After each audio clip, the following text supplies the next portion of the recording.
Muzammil, duhai yang sedang enak pakai selimut. Qumil laila illa qalila. Kamu pengen lancar, pengen senang, pengen mudah, pengen bahagia, tapi kamu jauh dariku. Aku aja dibegitukan. Tuh. Nisfahu awin qusminhu qalila. Gak usah panjang-panjang. Ini manhaj nanti. Begini cara menunaikannya. Sedikit aja, walau 2 rakaat, walau witirnya 1 rakaat. Tunaikan dengan ikhlas. Bacakan surat Al-Ikhlas kalau terasa panjang. Kita lihat, yang paling menarik tuh begini. Lihat poinnya, lihat poinnya. Ini yang paling menarik. Allahu Akbar. Innalaka fin nahari sabahan tawila. Kamu ini menarik kata Allah. Siangnya sibuk cari dunia, malamnya terlelap dengan selimut. Cita-cita masuk surga, amalan belum cukup. Bangun dong tuh. Kerjakan dunia terus, tapi tidak ada investasi akhiratnya. Itu disebut oleh Al-Quran sebagai manusia rugi. Yang Allah inginkan, ambil dunia akhirat. Doa itu dipanjatkan dalam keadaan sadar. Bukan ada keberkahan di balik tahajud yang terkait dengan kehidupan kita. Ayyab'atsaka rabbuka maqaman mahmuda. Orang yang konsisten, ingat konsisten. Ya, bukan malam ini tahajud, besok tidak. Besoknya tahajud, besoknya tidak.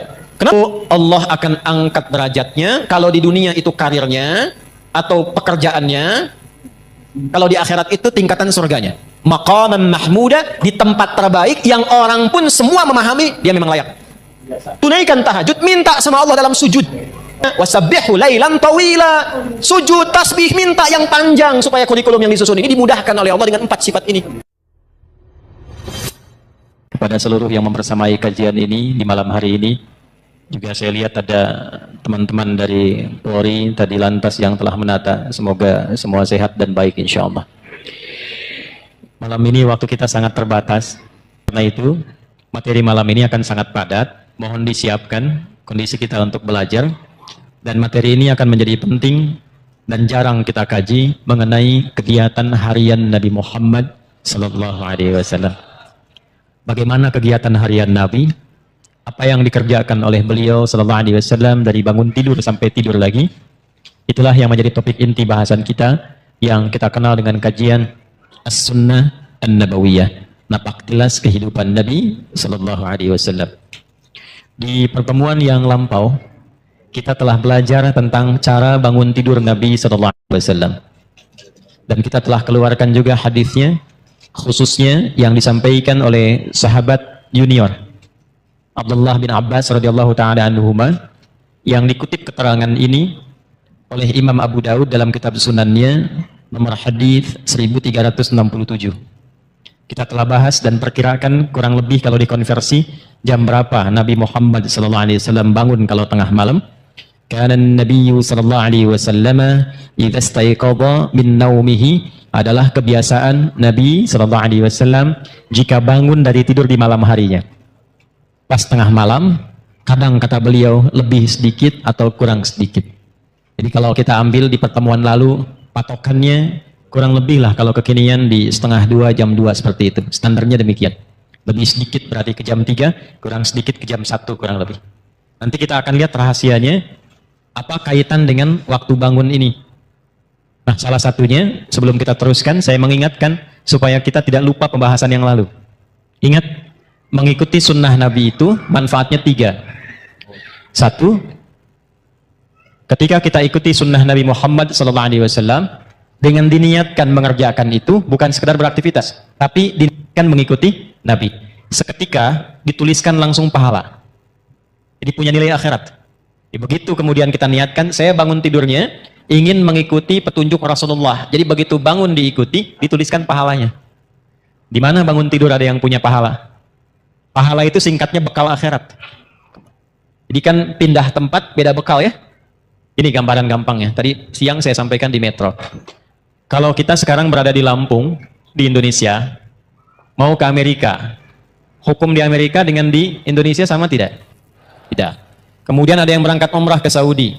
Mata uang yang dipakai sama tidak? Hukumnya sama tidak? Nah, ini kaidah standar. Pindah tempat, pindah hukum. Kebiasaan di Lampung dengan kebiasaan di Sumatera bisa berbeda. Di Kalimantan bisa berbeda. Maka muncul apa yang disebut dengan kaidah al-'adatul muhakkamah. Kebiasaan di satu tempat menghadirkan hukum baru yang berbeda dengan tempat lain. Nah, kaidah ini kita pakai untuk menerapkan itu pada alam yang akan kita jumpai setelah meninggal. Jadi masih di dalam dunia. Kan Lampung dengan Amerika sama-sama dunia. Lampung dengan Kalimantan sama-sama dunia, ya kan? Jelas ya? Sama-sama dunia saja, beda tempat, beda hukum. Sekarang kita akan meninggalkan dunia. Dan diviralkan di toa Masjid Ad-Du'a, telah meninggal dunia. Kan? Bisa si fulan gitu ya. Telah meninggal dunia, artinya meninggalkan dunia ini, berpindah ke tempat baru. Dan jangan dipahami ketika pindah tempat itu bakalnya sama. Karena kalimat kitanya sudah mendeklarasikan dengan fitrah, meninggal dunia. Artinya meninggalkan semua yang dilakukan, dikerjakan, dan ini poinnya, dilekatkan dalam kehidupan dunia. Ini baju nih, di dunia. Ya, ini minuman, makanan, dunia. Jadi ketika ditinggalkan, ini tidak berlaku di alam yang baru. Handphone ini dunia, sebagus apapun. Antum pindah dari dunia ke alam baru, barzakh namanya. Tempatnya disebut dengan kubur. Pertanyaan saya, handphone sebagus-bagusnya itu ikut gak ke alam kuburnya? Beda hukum. Sayang kalau kangen nanti miskol aja ya, kalau papa meninggal nggak bisa. Mau miskolanya khairayarah, mau syarayarah tidak akan bisa masuk. Ya. Mayyamal miskola dzarratin khairayarah, ya? Ataupun syarayarah. Minuman juga begitu. Apa yang berlaku di dunia tidak berlaku di alam kubur, apalagi di akhirat. Maka balik bertanya, apa bekal saat kita nanti berpulang kepada Allah saat meninggalkan dunia ini? Maka diberi rumus. Ya, diberi rumus. Apa rumusnya? Pekerjaan kita yang dikerjakan di dunia itu disebut amal namanya. Semua amal itu saat dikerjakan akan punya nilai akhirat, dipandang baik oleh Allah. Bila perbuatan itu dipandang baik oleh Allah, maka seketika dia punya nilai akhirat. Sesuatu yang dipandang baik oleh Allah, singkatnya disebut saleh. Maka pekerjaan kita, amal kita, jika saat dilakukan bersamaan dengan itu punya nilai akhiratnya, pastikan semua amal itu punya sifat saleh. Amal bertemu saleh disebut dengan amal saleh. Nah, amal saleh itu maksudnya saat dikerjakan, dunianya dapat perbuatan itu, hasilnya ada, akhiratnya pun dituliskan. Itu yang dimaksudkan. Kalau orang cuma melakukan amal tanpa saleh, rugi dia. Allah kasih 24 jam nih dalam sehari. Kerjakan dunia terus, tapi tidak ada investasi akhiratnya. Itu disebut oleh Al-Quran sebagai manusia rugi. Bahkan turun satu surah 103. Ya, manusia yang beraktivitas namanya disebut insan. Manusia yang berdasarkan kecenderungan nafsunya disebut dengan bashar. Manusia dengan karakter lembutnya disebut dengan ins. Manusia dengan sifat sosialnya disebut nas. Manusia berdasarkan keturunannya disebut dengan Bani Adam. Ketika Allah menyebutkan manusia, nama terkait aktivitasnya disebut kalimat insan. Wal asr. Aku bersumpah demi waktu yang aku berikan pada manusia supaya diisi dengan perbuatan. 24 jam. Cuma sayang, innal insana lafi sungguh manusia yang beraktivitas menata waktu itu, mengisi waktu itu, tidak semuanya mendapatkan keuntungan. Tidak semua mampu mengolah waktu menjadi baik. Dan ada orang-orang yang ketika beraktivitas Allah pandang lafi khusr, rugi dia. Ya, rugi. Kenapa? Karena dia tidak menyiapkan bukan dunianya, bukan. Di sini bukan bicara dunia. Bukan bicara dunia. Jadi kalaupun Anda sukses, terukur urusan dunianya. Jam 7 saya kerjakan ini, jam 8 melakukan ini, jam 9 rapat di sini, jam 12 mendapatkan hasil ini, jam 3, jam 4, jam 5, sampai tidur di malam hari. Tapi dunia, ayat ini tetap mengatakan Anda rugi. Karena ketika Anda meninggalkan dunia itu, ternyata tidak punya apa-apa untuk dibawa. Maka Allah memberikan pilihan. Ya, kalau saya tanya begini, Anda pilih dunia atau akhirat? Yang akhirat angkat tangan. Dah turun. Yang dunia? Ya, baik. Gak apa-apa, kan pilihan ya. Menang tidak dapat hadiah, kalah pun tidak dosa ya. Ternyata Anda banyaknya ngangkat pilih akhirat. Ternyata ketetapan Allah tidak begitu. Yang Allah inginkan, ambil dunia akhirat. Ya kan doanya begitu kan? Wa minhum may yaqulu rabbana atina fid dunya wa fil akhirati. Jadi nggak mungkin dapat akhirat kalau tidak melalui dunia. Jalan akhirat itu dunia. Nggak bisa, tanpa dunia dapat akhirat tuh nggak bisa. Bagaimana caranya sholat supaya benar? Tertutup aurat. Ini dunia untuk menutup itu. Ini dunia nih, tembok segalanya, dunia. Jadi untuk mendapatkan akhirat butuh apa? Nah, sifat pekerjaan dunia disebut amal. Sifat keberkahan akhirat disebut soleh. Kalau ingin sekaligus dunia akhirat, maka pastikan setiap amal jadi illalladzina amanu wa amilus. Kecuali orang beriman. Allah ingin memberikan sindiran halus tapi dalam. Standarnya orang beriman itu pasti sukses dunia akhirat. Jadi standar orang beriman itu pasti amalnya soleh. Ya, begitu mengerjakan perbuatan punya nilai akhiratnya. Ini apa fungsi mata apa? Melihat. Tapi orang beriman melihatnya bukan sekedar melihat, karena kalau cuma melihat itu dunia. Dunia, semua bisa dilihat. Bagaimana caranya ketika mata ini melihat, melihatnya yang soleh? Karena itu ketika mata disebutkan imannya ikut untuk menunjukkan standar orang beriman, matanya pasti soleh. Quran surah 24. Laki-laki ayat 30, perempuan 31. Qul lil mu'minin, mata dulu sebelum iman dulu sebelum matanya. Viralkan Muhammad SAW pada setiap insan yang mengatakan dirinya beriman. Yaghuddu min absarihim, matanya hanya digunakan untuk melihat yang baik saja, yang saleh. Jadi imannya bekerja. Nanti kelihatan ngeceknya. Nanti pas mau pulang, kan sendal banyak tuh di luar ya. Yang saleh itu langsung, itu sendal kamu, yang lain jangan dilihat. Nah, itu mata saleh. Mata salah beda. Ya, yang bagus yang itu tuh, cepet. Ya. Itu poin, dari mata turun ke lisan dulu, langsung ke hati aja. Ke lisan. Nah, lisan kalau pakai iman, maka bicaranya jadi amal soleh, bukan sekedar bicara. Sekarang yang bicara banyak. Saya bingung, kenapa mudah sekali mencela orang? Mudah merendahkan orang. Itu bukan tipikal insan beriman. Lisan insan beriman itu standarnya.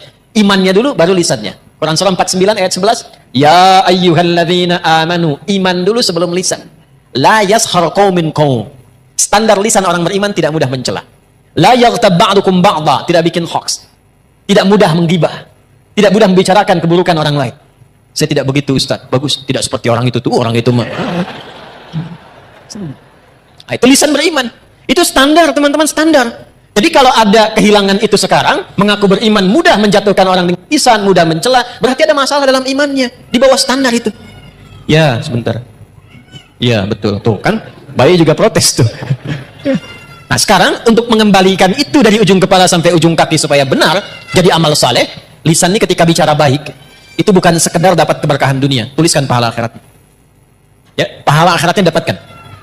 Yang paling menarik nanti, dunia dapat, akhirat dituliskan. Itu satu, pola mengikuti Nabi. Dua, saya agak cepat. Orang yang membiasakan diri beraktivitas, mengikuti kegiatan Nabi, maka Allah akan merubah orang itu menjadi orang baik yang punya sifat keteladanan. Langsung jadi teladan. Dalilnya apa? Quran surah ke-33 ayat 21. Laqad kana lakum fi rasulillahi uswatun. Dan sungguh jangan ragu, telah aku tetapkan pada kepribadian Rasulullah sallallahu alaihi wasallam itu suri teladan yang baik. Ada qudwah, ada uswah, itu berbeda. Qudwah teladan. Bisa diikuti, tapi yang mengikuti belum tentu jadi teladan lagi. Uswah, teladan, ketika diikuti, yang mengikuti ini otomatis jadi teladan di eranya. Contoh, Abu Bakar itu siapa masuk Islam? Tapi setelah masuk Islam, diikuti Nabi, gaya Nabi, perilaku Nabi, sepeninggal Nabi, jadi teladan. Umar siapa sebelum masuk Islam? Baca sejarahnya. Bagaimana pergaulannya, apa yang diminumnya. Setelah masuk Islam, imannya merubah beliau menjadi lebih baik, diikuti pola hidup Nabi, beliau viral namanya sampai sekarang. Alhamdulillah. Dan tidak usah jauh-jauh ke era kita sekarang. Ulama-ulama, tokoh-tokoh, kan? Yang baik-baik, yang mengikuti pola Nabi SAW. Silahkan kalau nggak percaya. Dari bicaranya coba ikuti cara bicara Nabi. Dari berjalannya ikuti jalannya Nabi. Sifat lembutnya ikuti lembutnya Nabi. Jangankan kita mendapatkan kebaikannya, di saat yang sama kita menjadi teladan di bidang apapun itu. Makanya hanya Nabi Muhammad SAW yang diberikan oleh Allah kesempatan untuk mempraktekkan semua bagian inti kehidupan manusia. Anak beliau jadi anak, suami jadi suami, kemudian maaf, suaminya pun diperkenankan istrinya lebih daripada 4. Kenapa? Saya pernah sampaikan termasuk di sini, karena seluruh istri Nabi itu mewakili semua karakter perempuan di muka bumi. Jadi nanti kalau antum pulang ke rumah, tinggal dicek istri antum mirip siapa. Hah? Lihat tuh. Kalau Sayyidah Khadijah agak jarang tuh. Begitu dilihat, setengah masalah hilang.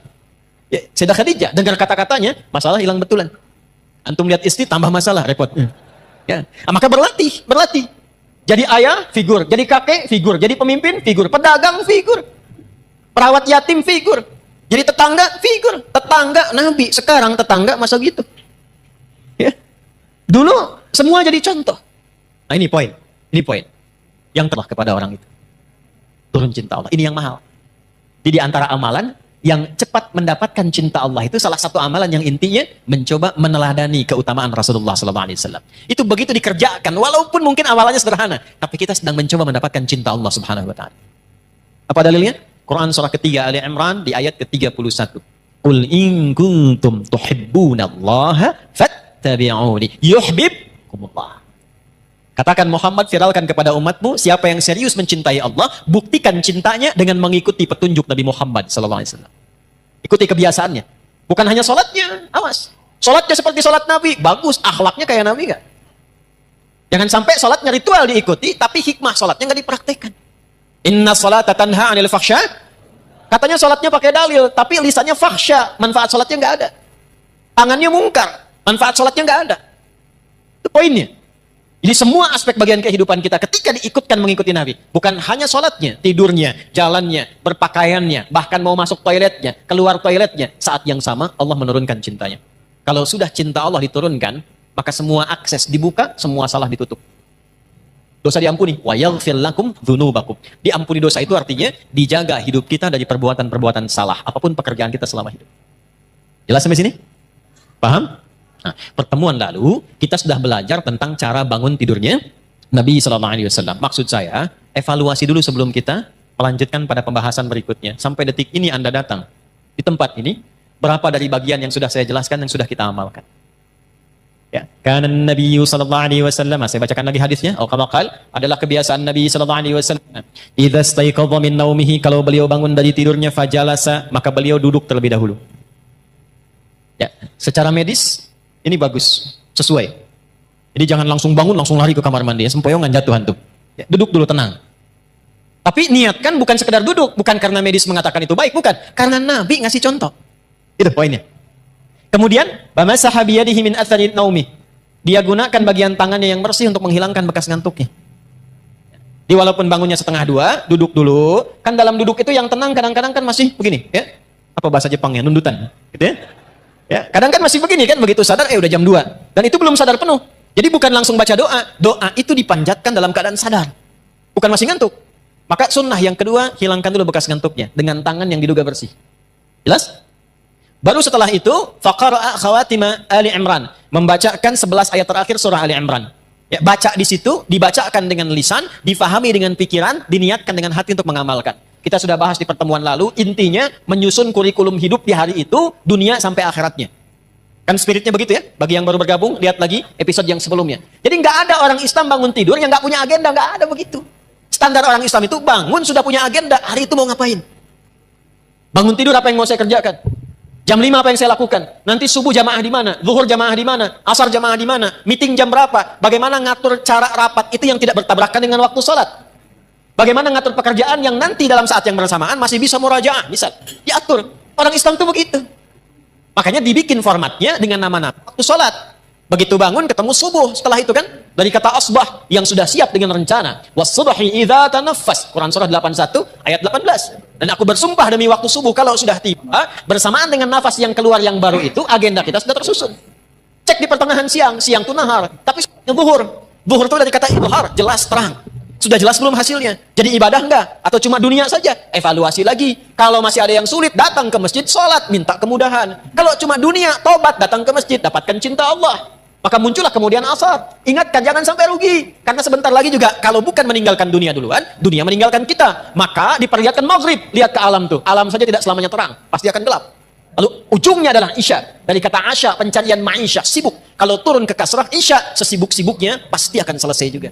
Jadi kalau dengar adzan isya, Allahu Akbar, itu rasanya beda dengan maghrib. Lain dengan subuh. Kalau dengarnya pakai iman, itu lain. Kalau nggak pakai iman, beda rasanya. Adzan. Baru duhur dasar lagi. Tapi kalau pakai iman lain. Allahu Akbar, isya. Adi, sesibuk-sibuknya kamu pasti akan pulang. Apa yang sudah kamu siapkan untuk pulang? Pasti terpejam matamu setelah ini. Apa persiapan? Itu dalam sekali maknanya. Maghrib, asar beda. Kalau kita ngajinya dengan pemahaman. Tapi kalau ngajinya tidak dengan argumen hanya sentimen saja. Kadang kita hanya memenuhi, kadang hanya memenuhi sebagian. Allahu Akbar, kecilin tuh toanya. Udah kecil pak, cuman mic-nya aja yang kencang. Paham ya? Nah itu poinnya. Nah jadi, apa yang kita bahas di pertemuan lalu, seharusnya sampai sekarang, diwujudkan oleh kita. Tidak ada kita bangun dari tidur kecuali kita punya program yang terukur. Sampai pulang. Innaka la tukhliful mi'ad. Sampai pas tajab, sampai istiqomah di ayat ke-200-nya. Turunkan. Kan pernah saya sampaikan. Kalau mau bikin kurikulum, turunkan dulu surganya. Maksud surga itu ayat-ayat surga yang berbicara tentang tujuan kita. Nih contoh, surga kan ada 8 tingkatannya. Dari 8 itu, antum mau masuk dari yang mana? Dulu sahabat begitu. Nanti baru jadi profesi. Contoh begini nih. Yang pengen masuk surga Firdaus misalnya angkat tangan. Angkat aja nggak apa-apa, yang namanya berharap kan. Dah. Bagus.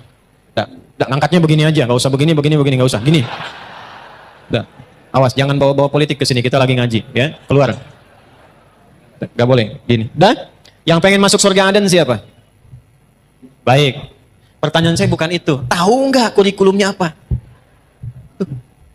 Pengen masuk surga Firdaus, amalannya apa? Sifatnya apa? Nah, caranya begini. Sahabat tuh diajari Nabi begini. Kamu pengen ke Firdaus, turunkanlah karakteristik surga Firdaus, amalannya apa? Nanti turunkan ke bumi, profesi apapun, jangan tinggalkan amalan itu. Contoh, ada orang yang disifati oleh Allah di surah Al-Mu'minun, surah 23. Ayat 9 sampai 11-nya itu, dengan para penghuni surga Firdaus yang sedang berpetualang di bumi. Ada ciri-cirinya. Ulaika humul warithun alladzina yarithuna al-firdausa hum fiha khalidun. Tahukah kalian, mereka itu ada orang-orang yang calon penghuni surga Firdaus yang sedang berpetualang di bumi dan mereka akan kekal saat pulang tinggal di surga Firdaus. Siapa mereka itu? Urutkan dari ayat 1 sampai ke ayat tadi. Qad aflahal mu'minun alladzina hum fi salatihim khashi'un. Urutkan walladzina hum 'anil laghwi mu'ridun walladzina hum lizakati. Nah, amal itu turunkan ke bumi dengan pekerjaan Anda sekarang, saya sekarang, kita sekarang. Laksanakan pekerjaan kita, jaga sifat-sifat penghuni surga Firdaus tadi. Itu caranya. Nah, itu kurikulum dihadirkan, diingatkan setiap bangun dari tidur. Sunnahnya baca itu. Itu maksudnya. Jadi bukan sekedar dibaca. Karena agama ini bukan cuma bacaan, tapi pemahaman dan amalan. Al-iman wal amal, al-qira'ah wat tilawah. Qira'ah itu baca, tilawah itu paham. Orang yang baca, qori. Ya, makanya ketika qori baca, cuman baca. Untuk memahamkan, di samping ada yang terjemahan. Ya? Yang terjemahan itu namanya siapa? Sari tilawah. Karena yang pertama kali menerjemahkan Busari, Sari tilawah. Kalau Pak Sabil, Sabil tilawah. Kan, ya? Nah, Arabnya itu tilawah saja, tidak pakai sari. Tilawah maksudnya baca, pahami, amalkan. Cuma mungkin di kita, yang pertama kali menerjemahkan namanya Busari, maka disebut Sari tilawah. Itu maksudnya. Dah, sekarang sudah selesai. Urutannya begini. Urutannya, sudah bangun, sadar, siap kurikulum, baru berdoa. Alhamdulillahilladzi ahyana ba'dama amatana wa ilaihin. Perhatikan korelasi kurikulum tadi dengan doa yang kita bacakan. Dikhawatirkan baca itu bagus, tapi nggak tahu artinya. Padahal itu komitmen. Terima kasih ya Allah, yang telah memberikan saya kesempatan untuk menjalani hidup hari ini. Mungkin saja engkau wafatkan aku dalam tidur bila sesuai ajal. Terima kasih engkau berikan aku kesempatan lagi beraktivitas. Perhatikan. Wa ilaihin nusyur, dan aku berjanji untuk cari bekal lebih baik di hari ini sebagai persiapan kembali kepadamu. Balik ditanya, persiapannya apa? Ayat tadilah yang kita keluarkan sebagai kurikulum. Supaya minta persetujuan dari Allah agar dimudahkan, dilancarkan, kalau kerja karirnya naik, kalau mengawali dibimbing supaya tidak berbuat maksiat, tak perlu nyogok, menyingkirkan, menyungkurkan orang lain, tak perlu berbuat dan merendahkan orang lain. Kemudian kalau punya masalah diselesaikan, kalau diganggu ditolong oleh Allah. Maka sejak bangun itu dicontohkan oleh Nabi. Kalau sudah punya rencana, sudah berdoa, kerjakan amalan ini. Apakah amalan itu? Kita teruskan hadisnya. Halo? Thumma dhahaba ila shinnin mu'allaqah. Kemudian Nabi memberikan contoh, pergi ke tempat tertutup, fatawadda, lalu berwudu. Wudu sudah pernah saya contohkan di fikih salat dulu ya. Tidak perlu diulang lagi di sini, sehingga nanti teman-teman yang baru bergabung lihat episode sebelumnya. Ada tambahan? Yang suami istri sudah bergaul, kemudian mandi terlebih dahulu. Dan saya sudah bikin video khusus tentang mandi janabah.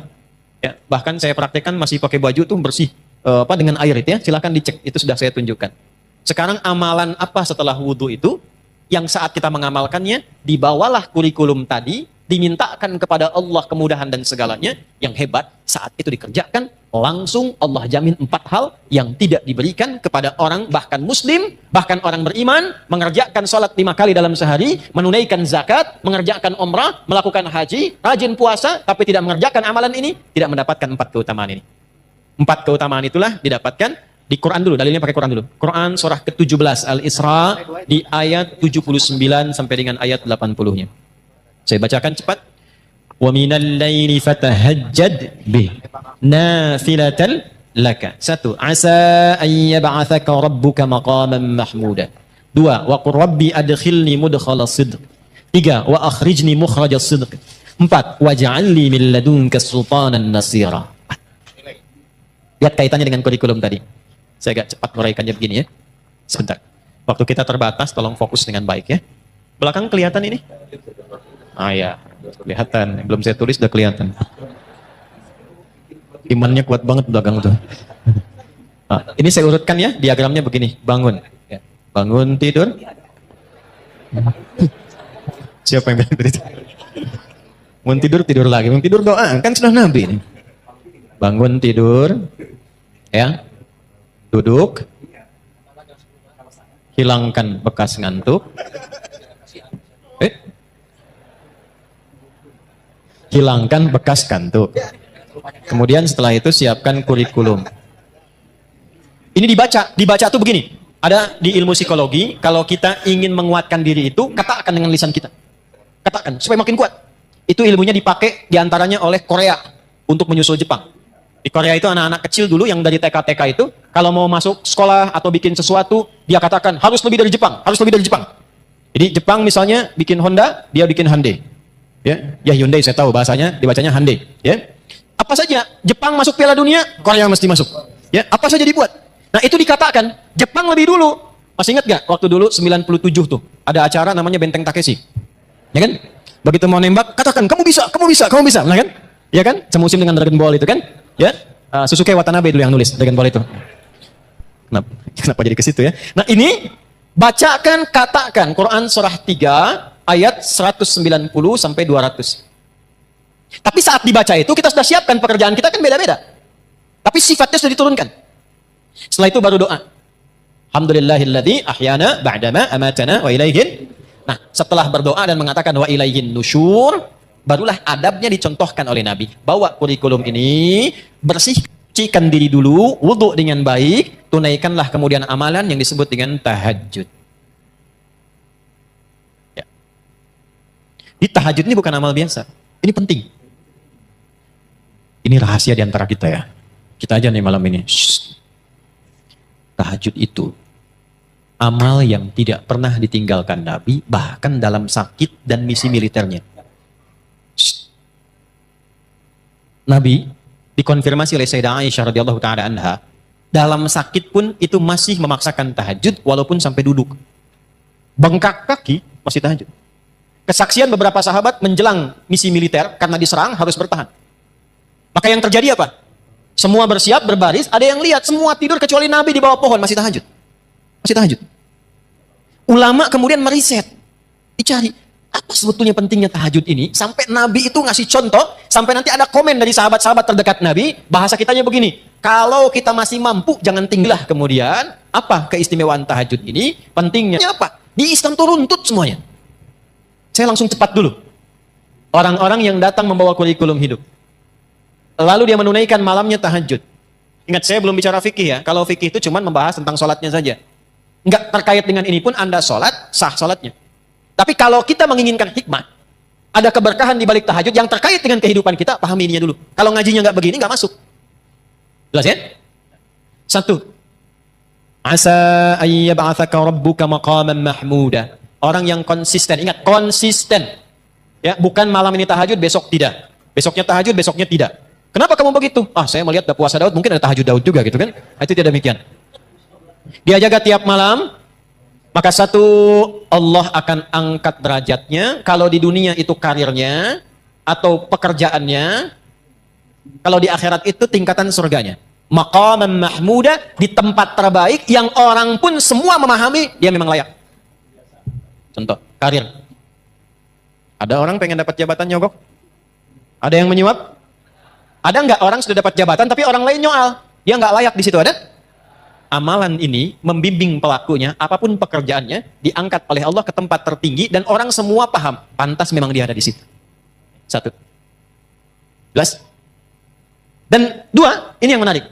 Wa qur rabbi adkhilni mudkhala sidqin. Perintah dari Allah, katakan, Rabbi adkhilni mudkhala sidqin. Ya Allah, bimbing hamba mengawali aktivitas ini dalam bimbinganmu dengan cara yang terbaik. Orang yang rajin tahajud, pekerjaannya dibimbing Allah. Insya Allah. Ya. Ada orang skripsi dibimbing dosen pinter banget. Rumah tangga dibimbing. Seakan-akan nggak punya masalah. Begitu ada masalah, di tiap masalah. Bukan nggak punya masalah. Kadang-kadang masalahnya banyak. Sama. Antum jangan kira seorang kiai, ustadz kayak saya nggak punya masalah. Banyak masalah. Apa nggak banyak tuh? Ya. Kalau kita tidak mendekat kepada Allah, tidak bangun komunikasi, tidak tersambung, nggak mudah. Nggak mudah. Jadi kiai itu nggak mudah, nggak bisa pensiun, ya, nggak boleh menyembunyikan ilmu, ngajar nggak boleh cari dunia, nggak boleh saya mikirin amplop, Doa besar nih, kalau tebal itu sahih. Kalau tipis, dhaif. Tipis tapi banyak, sahih li ghairihi. Nggak boleh bicara tarif, nggak boleh minta-minta begitu, ikhlas kalau mengajar. Jangan menyembunyikan. Yang paling repot tuh begini, kalau disampaikan, ente ngamalkan. Jadi kalau saya misalnya sekarang pandai nasihati, tidak mengamalkan, itu dicela oleh Allah. Afala ta'qilun? Otak kamu di mana, kata Allah. Dan nggak bisa pensiun. Itu kalau nggak bangun komunikasi, tersambung dengan Allah dengan cara yang baik, tidak mudah. Yang keempat, waj'alli min ladunka sultanan asyara. Dilindungi oleh Allah. Allah langsung yang lindungi. Bisnis, jangan dikira teman-teman itu berjalan begitu saja. Ada persaingan. Kadang-kadang Anda yang pasang tender begitu dapat, orang lain yang ngambil. Ada begitu? Ada. Al-Baqarah 155 isyaratnya. Ada yang tiba-tiba dijegal, ada yang tiba-tiba begini begitu. Ini dekat amalannya. Jadi begitu kita menunaikan tahajud, bukan persoalan detilkan sekarang, bukan. Kurikulum kita apa nih kegiatannya? Antum pekerjaan apa? Di kebun? Di sawah? Bertani? Berkantor? Jualan? Dagang? Ini kan kurikulumnya. Susun sampai akhirat, tunaikan tahajud, minta sama Allah dalam sujud. Karena itu di Al-Insan ayat ke-26 dikonfirmasi di ujungnya, wasabbihu lailan tawila. Sujud, tasbih, minta yang panjang supaya kurikulum yang disusun ini dimudahkan oleh Allah dengan 4 sifat ini. Kalau belum sanggup bangun, ya Allah, itu disindir lagi di Quran surah 73 itu. Ya ayyuhal muzammil, duhai yang sedang enak pakai selimut. Qumil laila illa qalila. Kamu pengen lancar, pengen senang, pengen mudah, pengen bahagia, tapi kamu jauh dariku. Aku aja dibegitukan. Tuh. Nisfahu awi qusminhu qalila. Gak usah panjang-panjang. Ini manhaj nanti. Begini cara menunaikannya. Sedikit aja, walau 2 rakaat. Walau witirnya 1 rakaat. Tunaikan dengan ikhlas. Bacakan surat Al-Ikhlas kalau terasa panjang. Kita lihat. Yang paling menarik tuh begini. Lihat poinnya. Lihat poinnya. Ini yang paling menarik. Allahu Akbar. Innalaka fin nahari sabahan tawila. Kamu ini menarik, kata Allah. Siangnya sibuk cari dunia. Malamnya terlelap dengan selimut. Cita-cita masuk surga, amalan belum cukup. Bangun dong tuh, bangun. Jadi kalau ditanya apa manfaat tahajud dan apa hubungannya dengan doa saat bangun tidur, ini korelasinya. Seakan-akan mengatakan begini, maukah engkau berikrar menjadikan aku, bersaksi aku sebagai Tuhan, nanti yang saat engkau hidup, aku akan perhatikan kau. Aku akan berikan kebutuhanmu. Aku akan sembuhkan kalau sakit. Aku akan penuhi apa yang kau minta. Akulah Rabb. Dengan sifat rububiyahnya. Kata Nabi, da'autallaha bi asma'il a'zam. Idza du'iya bihi azaba wa idza su'ila biha a'ta. Engkau baru saja bermohon kepada Allah dengan menyebutkan nama-namanya yang paling dahsyat. Yang kalau engkau berdoa dengan mengawali nama-nama itu, maka semua doa akan dikabulkan, semua permintaan akan diberikan.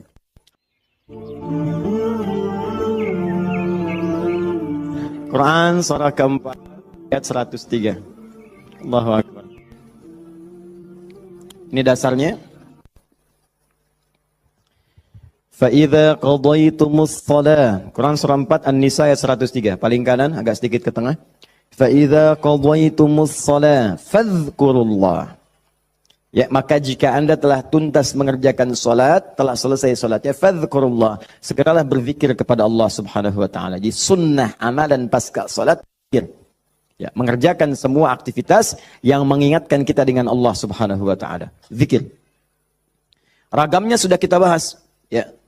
Dari mulai istighfar, bacaan kalimat tauhid, Allahumma antas salam, bacaan ayat-ayat Al-Quran, sampai dengan doa Nabi yang singkat terakhir kita bahas, sampai kita dalami detilnya, dari mulai ilmu yang bermanfaat, rezeki yang terbaik, dan amalan yang diterima. Kita sudah sampai situ kan? Baik. Sekarang kita lanjutkan, supaya tidak banyak mengulang, kita lanjutkan pada hal yang paling pokok, ketika Nabi bermohon kepada Allah menunjukkan satu contoh, ingat, contoh. Di Nabi itu sifatnya ada langsung membimbing doa, ada diberikan doa contoh, yang dengan doa itu maksudnya tidak harus sama seperti itu. Kalau kebutuhannya beda, boleh minta yang lain.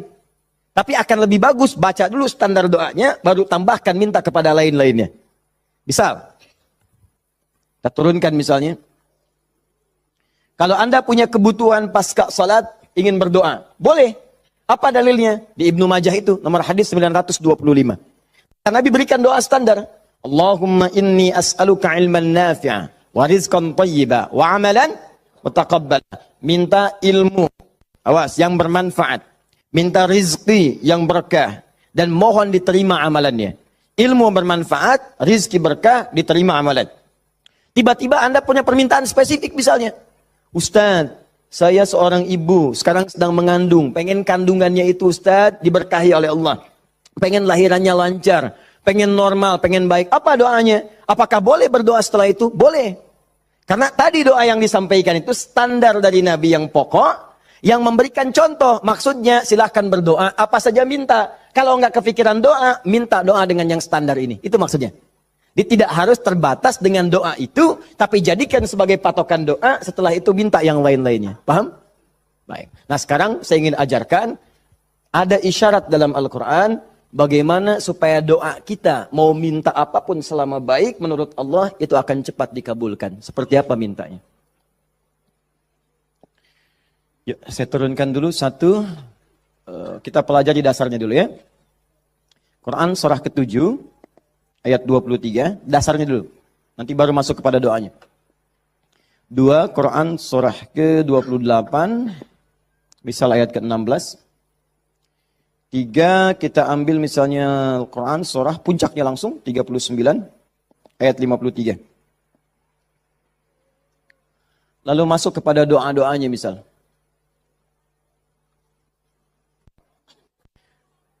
Saya ambil beberapa contoh yang sering ditanyakan, misalnya Quran surah ketiga ayat 38 sampai 39. Ditafsir dengan Quran surah ke-19 dari ayat ketiga misalnya sampai ayat ke-15 ya. Ya. Ada lagi misalnya kita turunkan doa orang sakit misalnya, Quran surah ke-26 ayat 80. Bisa jadi penyakitnya lebih parah, kita turunkan Quran surah 21 ayat 83 sampai 84. Oh, doa paling favorit misalnya Quran, apa yang paling favorit? Masya Allah, sapu jagat, luar biasa ya. Anda tanya orang Arab, nggak ada yang tahu. Ya, cuma orang Indonesia. Atarif sapu jagat? Sapu jagat. Orang Indonesia luar biasa. Ada doa sapu jagat, doa sapu nggak ada jagatnya, doa jagat nggak ada sapunya. Quran surah 2 ayat 201. Paling kanan sebelah bawah. Saya contohkan ini dulu ya, yang lainnya banyak. Saya contohkan dulu sedikit supaya agak batas untuk kita bisa berdialog. Begini, kita mulai. Mohon izin, saya itu minta contoh gelas dengan air, karena memang biasanya ada itu, bukan. Karena ingin mencontohkan tentang bab doa ini. Ya, ingin mencontohkan tentang bab doa. Perhatikan sini, fokus baik-baik. Lihat sini. Saya tidak akan minum sekarang. Lihat sini, fokus. Ini gelas, ada airnya. Warnanya apa? Bening, ya, warnanya bening. Nah, sekarang lihat, ada penutupnya? Halus atau keras? Baik, udah jangan main tebak-tebakan, kita coba dulu ya. Kalau tidak tahu katakan Allahu a'lam. Lihat sini, ini spidol. Fokus. Perhatikan sini. Saya ingin masukkan ke dalam gelas. Masuk tidak? Kenapa? Ada penutupnya, tuh, cukup agak lumayan. Ada lagi kalau ditutupnya seperti ini. Karena ini nggak ada penutup, kadang-kadang apa yang ada itu yang digunakan. Tisu misalnya. Lebih halus daripada yang tadi. Perhatikan baik-baik. Ini kalau dimasukkan bisa masuk. Ya, bisa, sudah. Kemudian lihat baik-baik, ada yang lebih keras lagi daripada yang pertama. Ini yang pertama, ini yang kedua. Misal, saya ambil yang lebih ekstrim seperti ini. Tutup begini. Fokus. Ini mau dimasukkan sampai kapanpun, sampai kiamat kurang 2 hari, susah. Sulit luar biasa. Perhatikan baik-baik. Fokus, fokus, fokus. Ada orang ingin bermohon kepada Allah Subhanahu wa taala. Kalau tidak ada sekatnya, tidak ada penutupnya, baik yang pertama, yang kedua, apalagi yang ketiga, maka semua yang diminta mudah untuk masuk. Minta spidol, masuk. Minta logam, masuk. Minta emas, masuk. Semua masuk. Tapi seringkali terjadi ada orang memohon, rasanya sulit kemudian untuk terkabul. Minta ini susah. Minta ini lambat. Minta ini sulit. Dan ini melanggar kaidah yang umum. Kaidah umumnya mengatakan setiap berdoa akan dikabulkan sepanjang itu baik bagi dirinya. Dan itu memang baik, tapi kenapa tidak masuk gitu? Misal kaidah standarnya di Al-Quran surah kedua Al-Baqarah ayat 186. Paling kiri sebelah bawah. Wa idza sa'alaka 'ibadi 'anni fa inni qarib ujibu da'watad da'i idza da'an falyastajibu li wal yu'minu bi la'allahum yarshudun.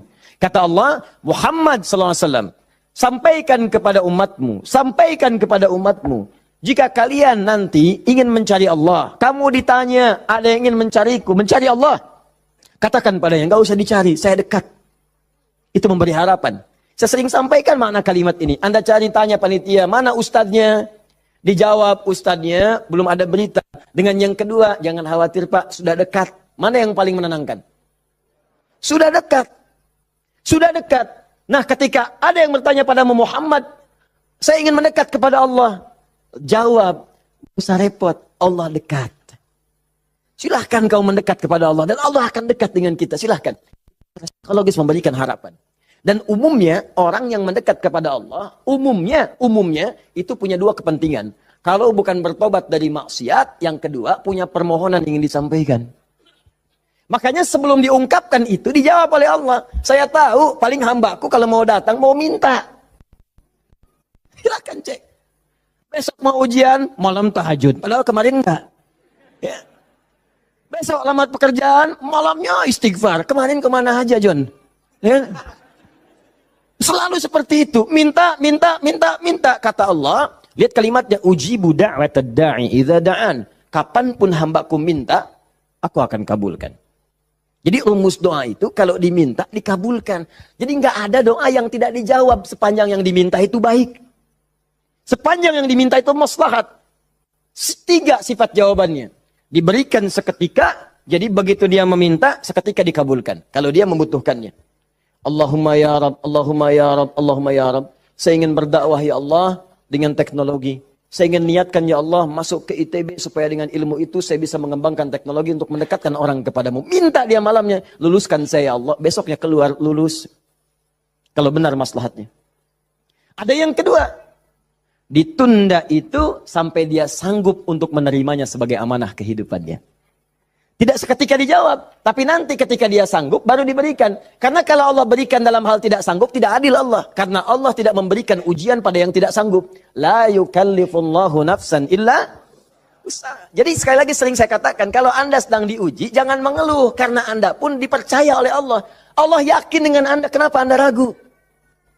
Jadi kalau Anda sekarang punya musibah, punya ujian, entah di rumah tangga ujiannya berat, entah di kantor misalnya ujiannya berat, entah dalam kehidupan, semuanya. Semua orang tidak ada yang tidak punya ujian. Semua diuji. Wala nabluwannakum bisyai, kata Allah. Quran surah kedua ayat 155. Semua yang hidup punya ujian. Dan sifat ujian itu tidak akan diberikan pada yang tidak sanggup. La yukallifullahu nafsan illa wus'aha. Kalau kamu nggak sanggup, saya nggak akan berikan, kata Allah. Jadi kalau ibu sedang punya ujian di rumah tangga, jangan mengeluh, Bu, seberat apapun, karena ibu itu sanggup. Allah percaya pada ibu, kenapa ibu nggak yakin? Antum punya ujian di kantor, berat rasanya Ustadz, betul memang berat, tapi Anda yang sanggup. Kalau ujian itu diberikan pada Adi Hidayat nggak sanggup. Anda hebat, kata Allah, kenapa Anda mengeluh? Ya Allah, kenapa saya? Ya Allah, ya emang kamu yang sanggup. Why me? Why not? Iya. Jadi semuanya itu ada ukurannya, nggak usah khawatir itu dengan itu semua. Ada takarannya. Ya, dan Allah itu punya sifat keadilan yang sangat luar biasa. Rizki, adil, semua diberikan. Kadang-kadang itu nalar belum sanggup menalarnya. Yakin dulu iman, begitu iman, hikmah datang. Kan dulu pernah saya sampaikan untuk analogi sederhana tentang cicak dan nyamuk. Masih ingat? Coba cicak, bagaimana beraktivitasnya? Merayap di mana? Dinding, makanannya apa? Yang paling utama nyamuk. Nyamuk apa aktivitasnya? Terbang, nyamuknya punya sayap, cicaknya tidak. Kan pernah saya sampaikan, kalau nyamuknya punya akal dan jenius, cicak jadi mainan. Cicak di dinding, dia dekat lampu. Cicak, ayo sini kalau berani. Alhamdulillah, hewan tidak diberi akal. Tapi bukan itu yang mau saya sampaikan. Keadilan Allah menjadikan cicak tetap mendapatkan makanan. Orang tua kita nggak punya banyak dalil. Cuman fitrahnya memberikan kepada kita gambaran-gambaran kehidupan. Dikatakan oleh mereka, cicak-cicak diam-diam. Bayangkan, yang Allah tuntut cak merayap. Rayap aja. Mau diam-diam, mau biasa. Dicontohkan diam-diam aja merayap. Diam-diam merayap. Teruskan, datang seekor nyamuk. Ketika cicak merayap, datang seekor nyamuk. Bukan cicak yang mendatangi nyamuk, nyamuk yang mendatangi cicak.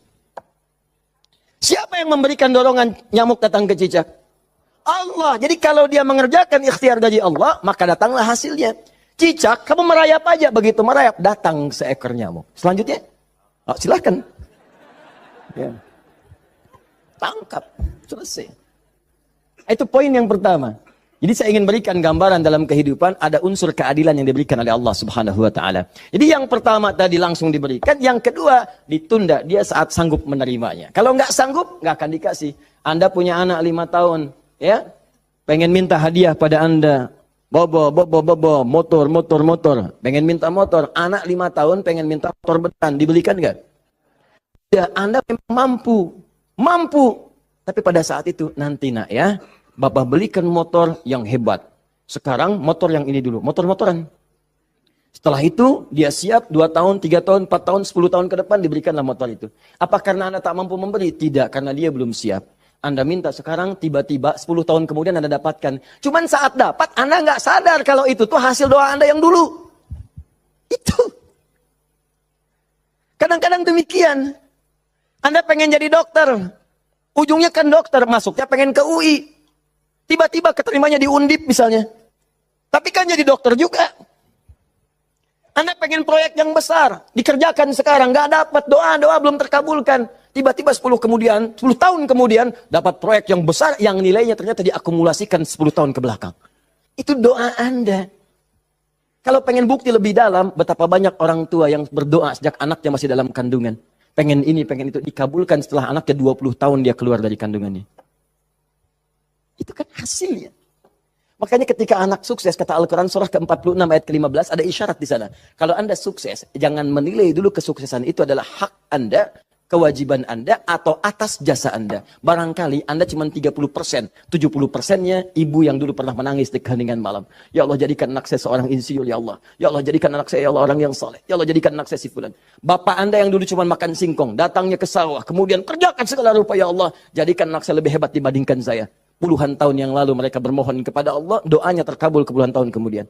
Makanya ketika Anda berhasil, kata Al-Quran, jangan dulu merasa bangga, karena boleh jadi jasa terbesarnya jasa orang tua dulu.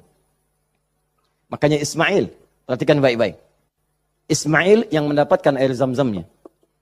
Lihat. Bergerak kakinya, gerak, keluar. Tapi Anda jangan lupa, ketika Ismail kehausan, ibunya mencari air. Disimpan Ismail, dia bergerak tangan kakinya. Karena kalau anak itu sudah mulai haus baik, pasti tangan kaki itu bergerak. Tapi air nggak keluar. Kapan air keluar? Setelah Sayyidah Hajar bolak-balik. Safa Marwah bermohon kepada Allah. Positif, berdoa, minta.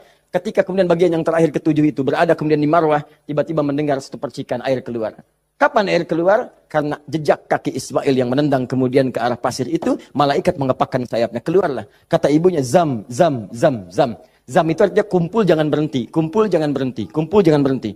Kalau kumpul saja mungkin berhenti, ijma. Tahadda. Ini zam.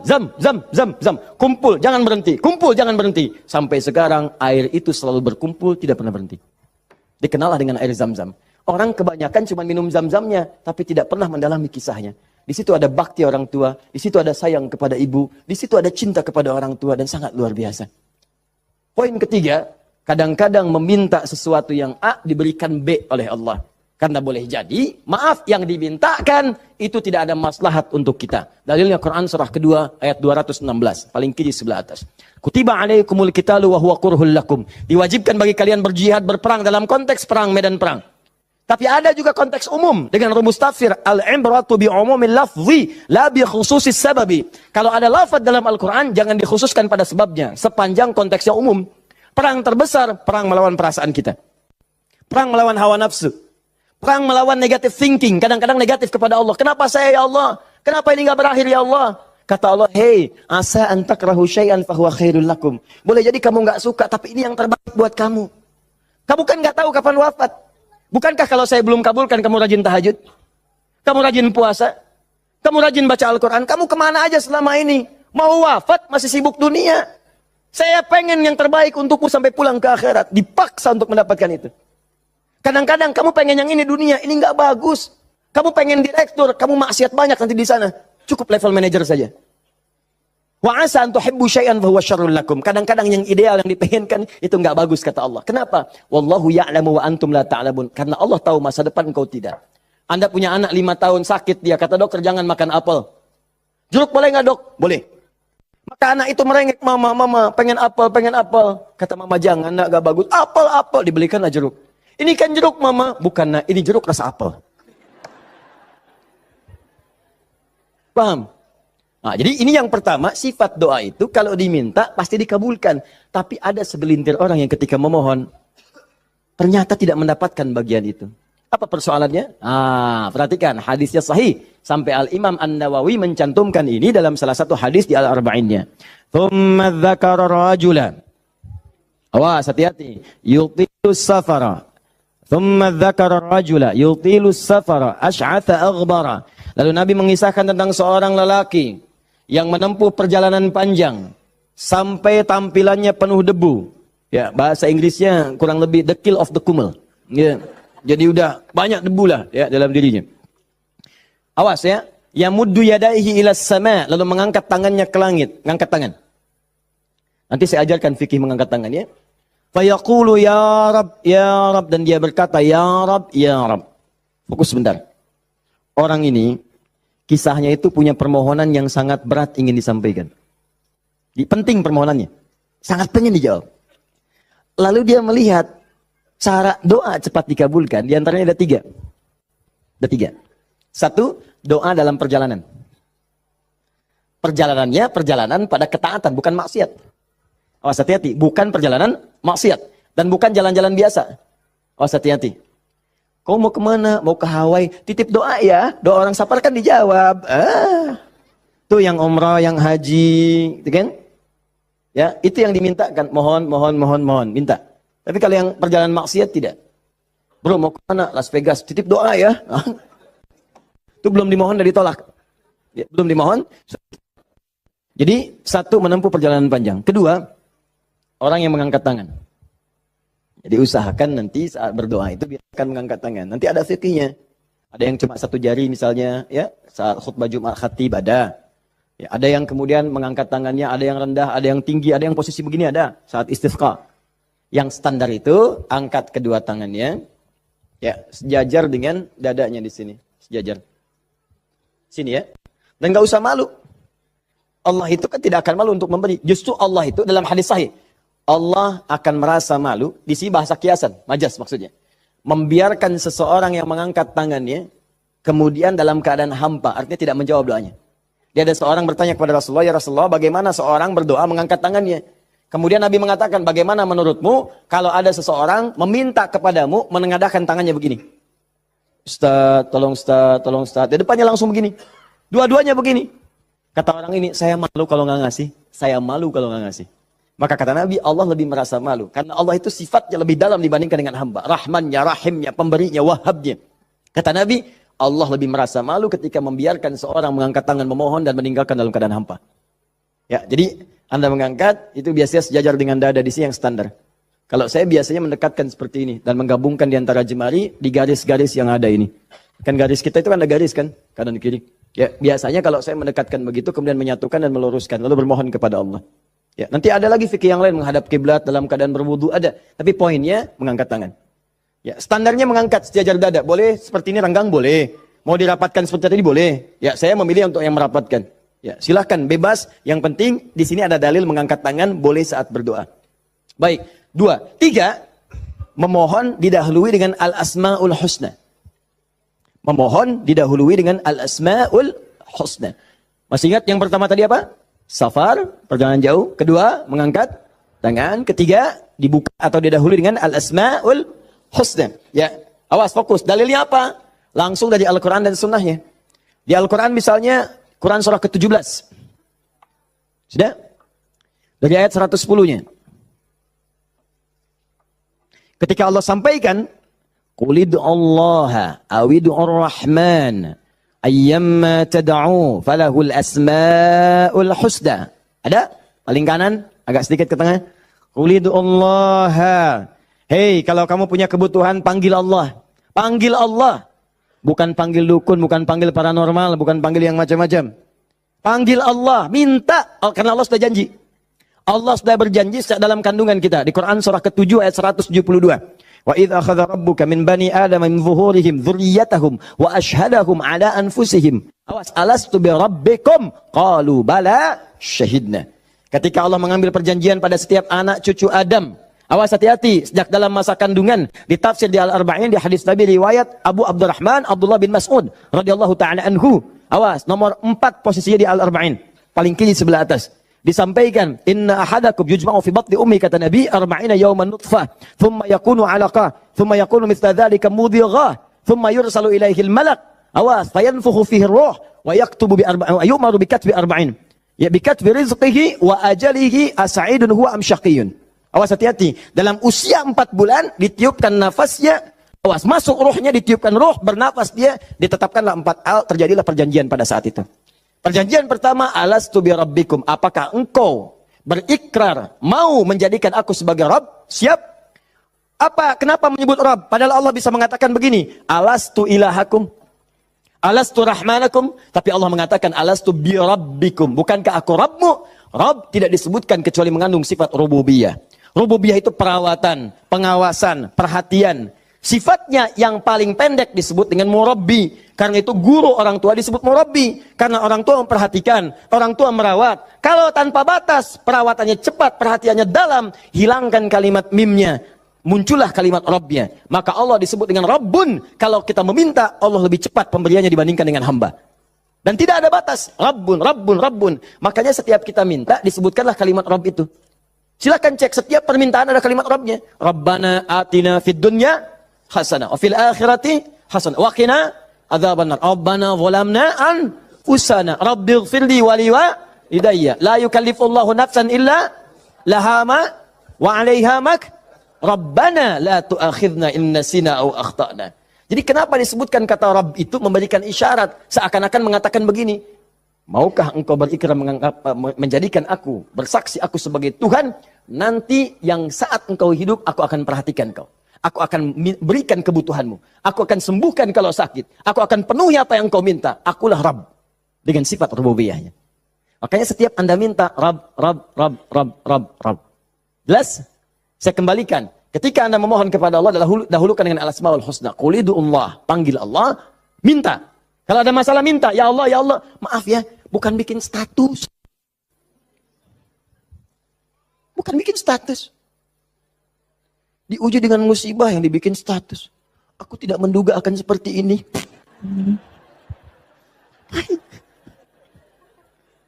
Terus yang tidak lucu, kenapa doanya di media sosial? Doa itu di mihrab, doa di kamar, doa di masjid, bukan doa di Facebook. Doa di Instagram, doa di Facebook. Aminkan ya, like. Apa yang mau dicari? Udah minta yang betul. Minta yang mohon dengan khusyuk. Mohon, Quran surah 7 ayat 205. Wadhkur rabbaka fi nafsika tadarruan wa khifatan wa dunal jahri minal qaul. Kalau butuh sesuatu, sebut nama Allah dalam jiwamu. Bukan dalam media sosialmu. Bukan di WhatsAppmu. Bukan di Instagrammu. Online-kan hatimu dengan Allah. Minta dalam jiwamu dengan penuh ketundukan. Dengan penuh kepasrahan. Dengan penuh harap. Mohon ya Allah. Ya Allah, ya Rabb. Minta. Sebut namanya bagaimana ya Allah. Atau yang kedua Ar-Rahman. Atau, nah ini rumusnya. Ayyamma tad'u. Atau kapanpun kamu ingin panggil, minta sama Allah. Falahul asma'ul husna. Carilah nama-nama terbaik yang Allah miliki sesuai dengan kebutuhanmu. Jadi Allah itu telah memberikan nama bagi dirinya sesuai kebutuhan kita. Panggil dengan nama itu. Misal ya, maaf. Anda terkait rezeki nih. Mau bekerja, pengen rezeki yang berkah. Panggil namanya ya Allah, sambungkan dengan nama Asmaul Husnanya. Ya Allah, ya Razzaq. Teman-teman yang kuliah di kampus, di sekolah. Besok mau ujian atau mau masuk sekolah belajar pertama. Supaya diberikan ilmu yang dalam. Ya Allah, ya Alim. Allahumma faqihni fid din wa 'allimni ta'wil. Ya Allah, ya Alim, Rabbi zidni ilma warzuqni fahma. Ya Allah, ya Alim. Punya ujian berat, ya Allah, ya Sabr. Diganggu di pekerjaan, di aktivitas, ya Allah, ya Malik, ya Jabbar. Minta. Dan jangan semua harus disebutkan. Nanti yang tidak dibutuhkan jadi muncul. Ya Allah, ya Rahman, ya Rahim, ya Malik, ya Kudus. Memang boleh, nggak apa-apa. Kalau untuk ibadah, bacakan itu boleh. Tapi kalau untuk bermohon, saya sarankan cari yang sesuai kebutuhan. Kalau mau ibadah dengan menyebut nama saja, boleh. Silakan. Tujuannya apa? Zikrullah bidzikri asma'il husna. Zikir kepada Allah dengan menyebut al-asmaul husna boleh. Ya Allah, ya Rahman, ya Rahim, ya Malik, ya Kudus, sampai akhir.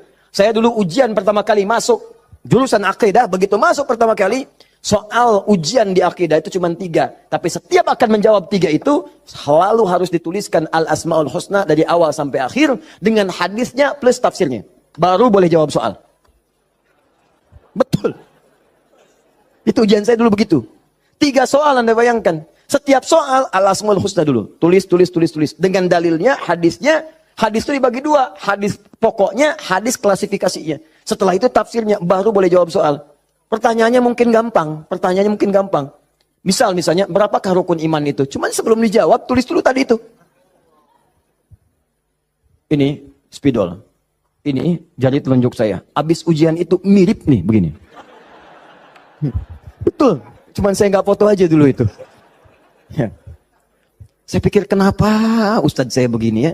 Akhir-akhir baru sadar saya. Allahu Akbar. Rupanya beliau ingin menanamkan kedekatan kita dengan Allah dimanapun berada. Sebab kalau kita mengingat, menuliskan terus, maka dia akan sampai apa yang kita tuliskan merasap ke dalam tangan kita. Minimal jadi saksi di hari kiamat. Ya. Di penanya, di hati kitanya, di bawahnya. Sehingga ingin merasakan taqarrub ilallah dalam setiap keadaan kita. Cari itu. Dapatkan, mintakan. Mohon. Nah, 3 syarat ini terpenuhi di orang tadi. Perhatikan. Perjalanan jauh, dia tempuh. Sampai tadi banyak debu. Angkat tangan, diangkat. Yamudu yadayhi ilas sama. 3, dia minta dengan Al-Asma'ul Husna. 3-tiganya lengkap. Seharusnya doa dia dikabulkan 3 kali lebih cepat dari orang biasa. Karena 3 hal tadi dipenuhi. Qurannya ada, hadisnya ada. Bahkan Sayyid Sabiq itu pernah menulis kitab Al-Aqaid Al-Islamiyah. Dalam bab Al-Asma'ul Husna disebutkan hadis. Hadisnya populer. Hampir kalimat-kalimat tauhid di kitab-kitab hadis ada hadis ini. Seorang setelah menunaikan salat kemudian berdoa kepada Allah Subhanahu wa taala di samping Nabi sallallahu alaihi wasallam. Dia berkata, "Allahumma ya Allahul Ahad.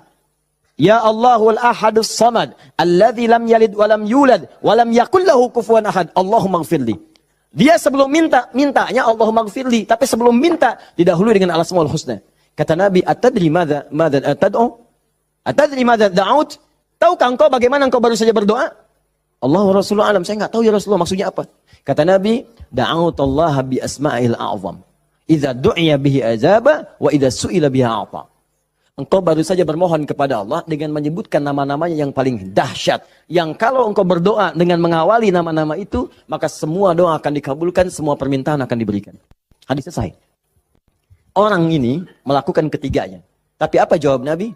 Allahu Akbar. Dia sudah menempuh perjalanan jauh. Dia sudah mengangkat tangannya ke langit. Dia menyebut, Ya Rab, Ya Rab, Ya Rab. Kata Nabi, Anna yustajabu lidzalik. Bagaimana doamu bisa dijawab? Bahasa singkatnya, mustahil dijawab. Mustahil dijawab. Mintalah kamu begitu sampai kiamat kurang 2 hari. Gak akan dijawab. Gak akan dijawab. Dia ada orang sudah mengerjakan 3 amalan dahsyat. Tapi doanya gak dijawab. Kenapa dia? Allahu Akbar. Famat'amu haramun. Karena yang biasa dia makan haram. Mashrabu haramun. Minumannya haram. Malbasu haramun. Pakaiannya haram. Wa ghudhiya biharamin. Dan sumber kehidupannya haram. Maka jadilah yang haram itu seperti sekat seperti ini. Nutuplah cawan doanya. Semakin banyak kumpul. Jadilah sekatnya makin kuat begini. Jadi bukan Allah nggak ngabulkan, mau dikabulkan susah, mental terus tuh, mental. Karena masih tertutup dengan yang haram. Maka dari itu, kalau Anda banyak berdoa, padahal doa itu maslahat untuk Anda.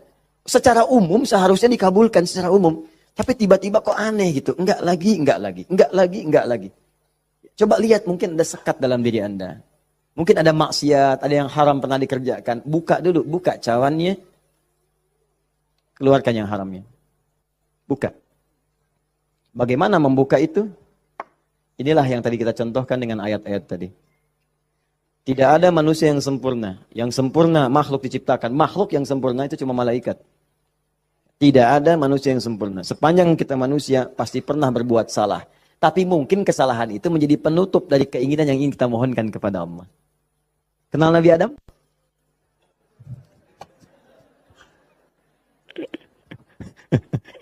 Alhamdulillah. Habis puasa dapat Lailatul Qadar, kenal Nabi Adam. Nabi Adam itu manusia pertama yang diciptakan. Kemudian ditempatkan di surga.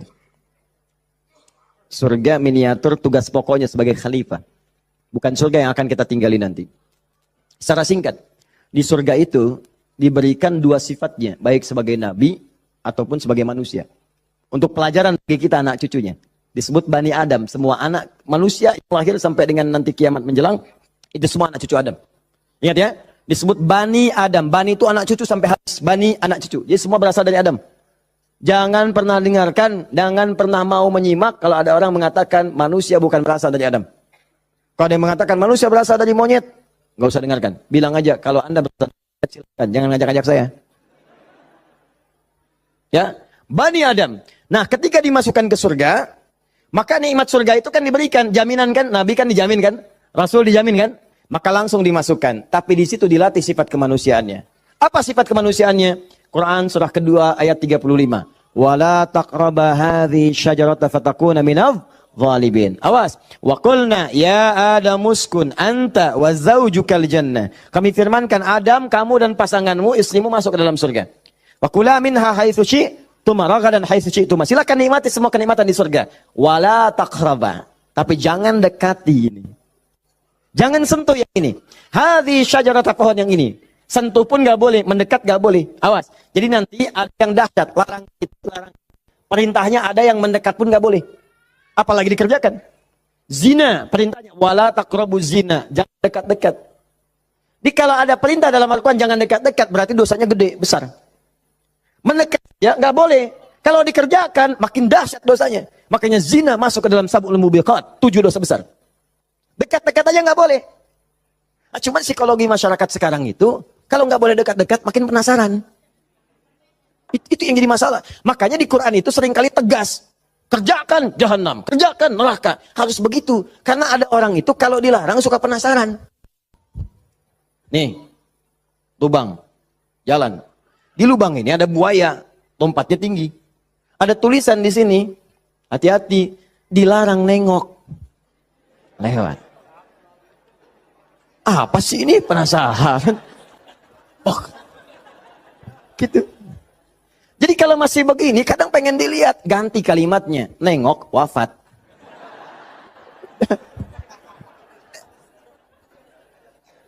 Selesai. Udah. Itu sederhana gitu. Ya, makanya banyak kalimat di Quran tuh begitu. Hati-hati. Ya, orang yang merencanakan pembunuhan berencana. Quran surah 4 misalnya kan. An-Nisa. Ya misal. Dia ayat ke 92-nya. Wa may yaqtul mu'minan muta'ammidan fajaza'uhu jahannam. Orang yang sengaja merencanakan pembunuhan, satu orang beriman saja, maka dia sudah pesan kapling neraka jahanam. Khalidan fiha, kekal di dalamnya. Wa ghadiballahu alaihi, Allah murka kepadanya. Wa la'anahu dila'nat wa 'adalahu 'adzaban 'azima, dan dijanjikan siksa yang dahsyat. Siapa yang pengen pesan kapling di neraka jahanam? Maka muncul yang seperti itu, datang. Saya kembalikan ke sini, maka caranya adalah buka dulu ini nih. Buka dulu sekatnya.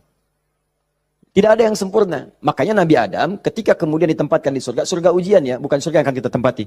Dari mana dalilnya Ustaz? Karena di surga nanti kita itu sudah nggak ada ibadah lagi. Nggak ada ibadah. Nggak ada yang salat lagi, nggak ada yang puasa lagi. Cukup di dunia aja. Di akhirat tinggal mendapatkan hasilnya. Kita panen nanti. Ya, jangan terlampau soleh. Cita-cita di surga supaya bisa sholat tahajud. Allah, itu terlampau soleh. Udah tahajud di dunia aja. Nyampe sana tinggal nikmati. Tinggal dinikmati. Kebiasaan dunia masuk semua. Ya Allah, makan nikmat, pengen anggur, gak usah jauh-jauh, tinggal ngambil. Masya Allah. Ustadz merokok boleh enggak? Oh, silakan, ambil apinya di neraka. Ya.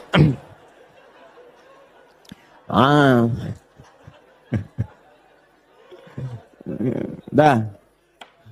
Jadi Allahu Akbar, Allah astagfirullah.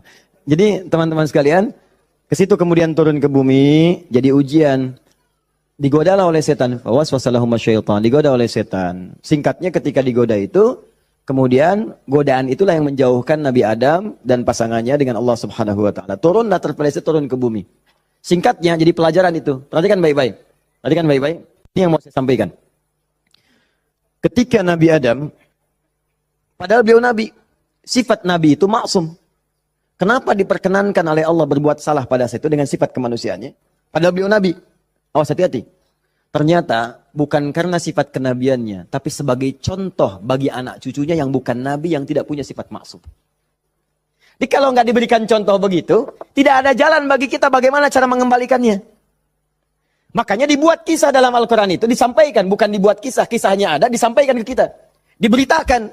Ini dulu Adam dengan sifat kemanusiaannya salah. Padahal dia nabi, maksum, bisa dijaga oleh Allah. Kenapa diperkenankan salah? Untuk menunjukkan ibrah, pesan kepada kita, kalau salah, begini cara kembalinya. Maka ketika berbuat keliru itulah diturunkan kalimat pertamanya untuk mengangkat sekat ini. Jadi kalau nggak pernah diangkat, ini hubungan dengan Allah itu tersekat. Diangkat sekat ini, apa yang diturunkan pertama kali? Kalimat untuk mengembalikan kepada yang jernih. Asal jernih begini, ditutup begini, dikembalikan lagi. Sesuatu yang dikembalikan ke awal dengan cara yang baik disebut dengan tabayatubu. Sifatnya disebut dengan taubah. Awas. Hati-hati. Maka Allah turunkan kalimat pertama ketika turun ke muka bumi. Kalimat pertamanya, Quran surah kedua ayat 37. Fatalaqa Adamu min rabbihi kalimatin fataba alaih. Maka Allah turunkan kalimat taubat. Taubat itu maksudnya kembali kepada jalan yang baik. Tadi tersekat, buang sekatnya, balikin lagi ke awal. Ya, fataba alaih. Maka diterimalah jalan kembalinya itu. Kalau sudah balik lagi silahkan, pengen apa aja diberikan. Minta. Maka apa kalimat tobat yang pertama kali itu? Disebutkanlah di Quran surah ke-7 tadi, ayat 23. Rabbana zalamna anfusana wa illam taghfir lana wa tarhamna lanakunanna minal khasirin. Itulah kalimat pertama untuk membuka sekat-sekat yang haram dan maksiat saat kita merasa ingin kembali ke jalan yang benar. Maka ulama sebagian menyimpulkan, kisah ini menunjukkan pesan bahwa tidak ada manusia yang sempurna. Kadang-kadang banyak yang berbuat maksiat. Kalau pernah salah, memang kita nggak sempurna. Tapi sifat kemanusiaan kita menunjukkan kita mesti tobat. Sebab ada makhluk sempurna yang nggak kenal salah, malaikat. Makhluk salah nggak kenal benar, jadi nggak kenal tobat, namanya setan. Ada makhluk tengah-tengah, kadang benar, kadang salah. Ketika salah dia kembali kepada yang benar, namanya manusia. Jadi bedanya manusia dengan malaikat, malaikat nggak pernah salah, manusia salah. Bedanya manusia dengan setan, setan salah nggak mau tobat, manusia salah pasti tobat. Jadi kalau ada manusia salah nggak mau tobat, patut ditanya, ini manusia atau sifatnya. Jadi kita mesti tanyakan, lihat di cermin. Kalau Anda pernah punya salah, pasang cermin yang besar, tanya, kamu ini manusia apa setan? Manusia. Setan. Manusia. Setan. Saya manusia. Saya mesti tobat. Kamu kalau nggak tobat sekarang, wafat kamu. Tuliskan. Nggak tobat,